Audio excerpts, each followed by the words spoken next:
क्या यूपी और महाराष्ट्र में भी बिहार वाला खेल हो सकता है? क्या राहुल गांधी के भारत जोड़ो न्याय यात्रा पहुंचने से पहले ही जयंत चौधरी और उद्धव ठाकरे एनडीए के साथ आ सकते हैं? कयासों का दौर जारी है। आइए समझिए कि यूपी और महाराष्ट्र की राजनीति में अभी क्या चल रहा है। राहुल गांधी की भारत जोड़ो न्याय यात्रा जिस प्रदेश में जाती है वहीं से इंडिया ब्लॉक को एक झटका मिल जाता है। पश्चिम बंगाल में पहुंचते ही टीएमसी ने झटका दिया। बिहार में पहुंचते ही बिहार के मुख्यमंत्री इंडिया गठबंधन के आर्किटेक्ट नीतीश कुमार खुद बाय बाय बोल दिए। झारखंड में एंट्री भी खराब रही। हेमंत सोरेन को रिजाइन करना पड़ा। फिलहाल अब वो जेल में है। राजनीतिक विश्लेषकों का अनुमान है कि यूपी में भी इंडिया गठबंधन की हालत कुछ ठीक नहीं है। आशंका है कि राहुल गांधी के यूपी पहुंचते पहुंचते यहाँ भी खेला हो जाए। आरएलडी नेताओं में गठबंधन को लेकर जो असंतोष दिख रहा है उससे तो यही लगता है कि आरएलडी के राष्ट्रीय उपाध्यक्ष शाहिद सिद्दीकी तो बीजेपी नेताओं को कांग्रेस नेताओं के मुकाबले ज्यादा प्रोफेशनल बताते हुए नहीं थक रहे हैं। तो इसका मतलब क्या कांग्रेस नेता ही इंडिया गठबंधन के लिए असली खलनायक बन रहे हैं? शायद यही कारण है कि नीतीश कुमार के बाद एनडीए में जाने वाले की कतार लंबी होती जा रही है।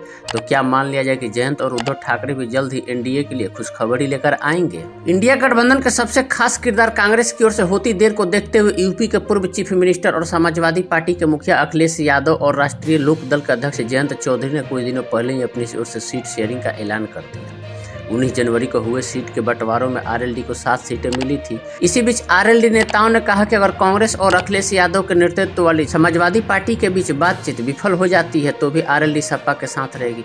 पर अब चीजें बदलती हुई दिख रही है। सोशल मीडिया पर एक बार फिर जयंत के एनडीए में जाने की अटकलें लगाई जा रही। इसका मुख्य कारण सीटों के नाम को लेकर होने वाला मतभेद बताया जा रहा है। इंडियन एक्सप्रेस ने रालोद के एक वरिष्ठ नेता के हवाले से लिखा है कि जयंत जी और अखिलेश जी ने अभी सीटों के नाम की घोषणा नहीं की है, इसलिए रालोद को कौन सी सीटें मिलेगी इस पर संशय बना हुआ है। इस कारण पार्टी के कुछ नेताओं में चिंता हो गई है। जो लोग रालोद के चुनाव चिन्ह पर चुनाव लड़ने की तैयारी कर रहे हैं उनमें चिंता होना स्वाभाविक है। पार्टी के एक अन्य नेता कहते हैं कि कुछ सीटों पर सहमति बन गई है, जैसे कि हमें बागपत और मथुरा मिलेगा, लेकिन मेरठ, मुजफ्फरनगर, नगीना, आगरा, हाथरस जैसी सीटों के लिए कोई निश्चितता नहीं है। इसी बीच आरएलडी के राष्ट्रीय महासचिव अनुपम मिश्र बचाव करते हुए दिखते हैं। मिश्र कहते हैं कि पार्टी कैडर सभी सीटों पर काम कर रहे हैं और इस तरह के मुद्दे असर नहीं डालते हैं। बचाव में वो भी कहते हैं कि चाहे हमें कोई भी सीट मिले, हम जमीन पर तैयारी कर रहे हैं, यही मायने रखता है। पर सोशल मीडिया पर अफवाहों का बाजार गर्म है। जिस तरह की अफवाहें नीतीश कुमार के एनडीए में आने से पहले चलती रहती थी। आरएलडी के वरिष्ठ नेता और पार्टी के राष्ट्रीय उपाध्यक्ष शाहिद सिद्दीकी ने अभी 28 जनवरी को अपने ट्वीट में कांग्रेस नेताओं के जिसे ठीक का वर्णन किया है उसे हल्के में नहीं लेना चाहिए। सिद्दीकी लिखते हैं कि कांग्रेस का सबसे बड़ा दुश्मन उसके नेतृत्व का अहंकार है। गांधी परिवार के बारे में भूल जाइए। इसके दूसरे तीसरे पायदान के नेता इतना अहंकारी व्यवहार करते हैं कि उनसे संपर्क करना मुश्किल हो जाता है। दूसरी ओर भाजपा में कोई अहंकार नहीं है और वह चुनावी लाभ के लिए अपने सबसे बड़े दुश्मनों से समझौता करने में देर नहीं करती। सिद्दीकी के इस ट्वीट को राजनीतिक हल्के में बहुत गंभीरता से लिया जा रहा है। कांग्रेस नेताओं के अहंकार पर आरोप इसके पहले भी लगता रहा है। इसके चलते कांग्रेस के कई खास नेताओं ने एनडीए की राह पकड़ ली। यहाँ तो मामला दूसरी पार्टियों का है। कांग्रेस नेताओं ने अखिलेश यादव को भी बहुत हल्के में लिया। शाहिद सिद्दीकी के ट्वीट का मतलब साफ है कि कांग्रेस के साथ जाने में पार्टी नेताओं को अपना भला नहीं दिख रहा है। पार्टी में इंडिया ब्लॉक को लेकर जरूर कुछ अच्छा नहीं चल रहा होगा, तभी शाहिद सिद्दीकी जैसे नेता ने इतनी तल्ख टिप्पणी की है। पिछले साल जयंत चौधरी का एक ट्वीट चावल खाना है तो खीर खाओ को लेकर खूब चर्चा हुई थी। इस ट्वीट का सीधा अर्थ है कि जब गठबंधन ही करना है तो ऐसा करो जिसमें कुछ फायदा भी हो।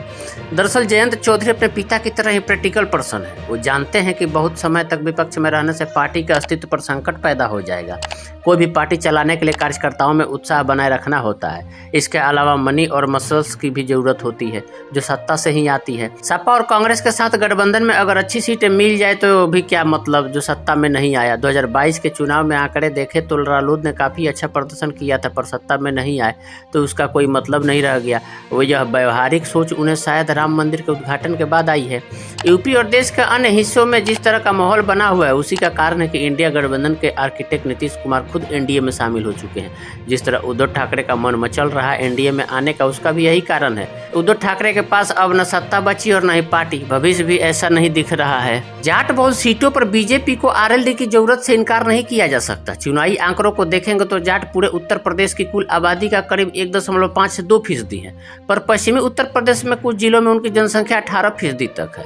यही कारण रहा है कि 2022 में हुए विधानसभा चुनाव में रालोद ने 8 सीटों पर जीत दर्ज किया था। पश्चिमी यूपी की जाट बहुल सीटों पर भाजपा को भारी नुकसान हुआ था। निकाय चुनाव के आंकड़े भी जाट बहुल इलाके में भाजपा के फेवर में नहीं आए थे। किसान आंदोलन और महिला पहलवानों के मुद्दे पर जाट नाराजगी को खत्म करने के लिए बीजेपी कुछ जरूर करेगी, ऐसा समझा जा रहा है। हो सकता है कि प्रधानमंत्री चौधरी चरण सिंह की राजनीतिक विरासत संभाल रहे जयंत चौधरी के से गठबंधन कर भाजपा यूपी के साथ पंजाब, हरियाणा और राजस्थान के जाट वोटरों को रिझाने के लिए जयंत को एनडीए में लाए। आज की तारीख में भाजपा के पास जाटों का कोई ऐसा नेता नहीं है जिसकी स्वीकार्यता पूरे देश में हो।